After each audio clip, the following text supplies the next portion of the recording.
नवी मुंबई महानगरपालिका ही तशी महत्त्वाची. इथली लढाई ही काटेकी टक्कर असणार आहे हे नक्की. कारण अनेक वर्ष या महापालिकेवर सत्ता गाजवलेले गणेश नाईक स्वतः दंड थोपटून मैदानात उभे आहेत.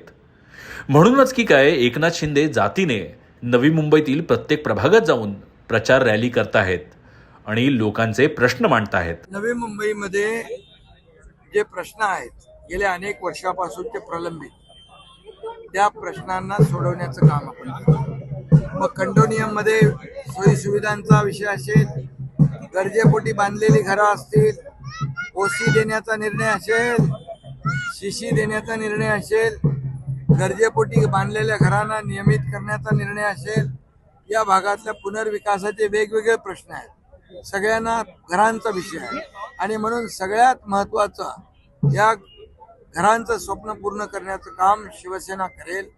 त्यासाठी जे ज्या नियमामध्ये बदल करायचे असतील तेही करू आपण. परंतु नव्या मुंबईचा विकास, सर्वांगीण विकास झाला पाहिजे.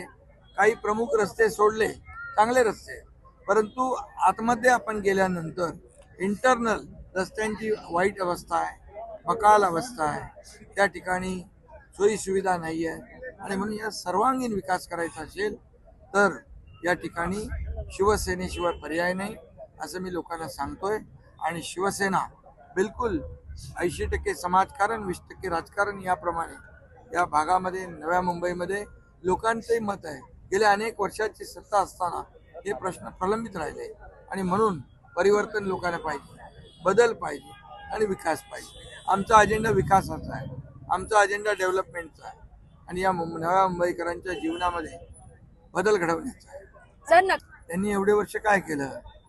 ज्यांची सत्ता होती त्यांनी काय केले एवढे वर्ष, हा माझा सवाल आहे. आणि म्हणून पार्किंगची सोय असेल, या ठिकाणी ट्रॅफिकची समस्या असेल, एवढे वर्ष ट्रॅफिकची समस्या का सोडवली नाही, पार्किंगची समस्या का सोडवली नाही?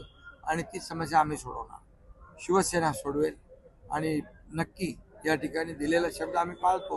म्हणून आमचा अजेंडा फक्त आणि फक्त डेव्हलपमेंटचा आहे, विकासाचा अजेंडा आहे. ज्या लोकांनी इकडे मालक म्हणून स्वतःला समजलं, त्या ठिकाणी जनता मालक असते आणि लोकप्रतिनिधी हे सेवक असतात. आणि म्हणून त्या पद्धतीने आम्ही काम करतोय. विकास नव्या मुंबईचा झाला पाहिजे, ही भूमिका शिवसेना. प्रशासन होतं त्या 5 वर्ष मागच्या वेळेला 3000 कोटीचा डल्ला मारलेला आहे, आरोप केलेले आहेत गणेश.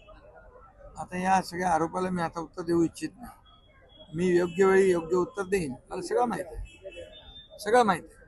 आणि त्यामुळे आता फक्त आणि फक्त विकास, डेव्हलपमेंट.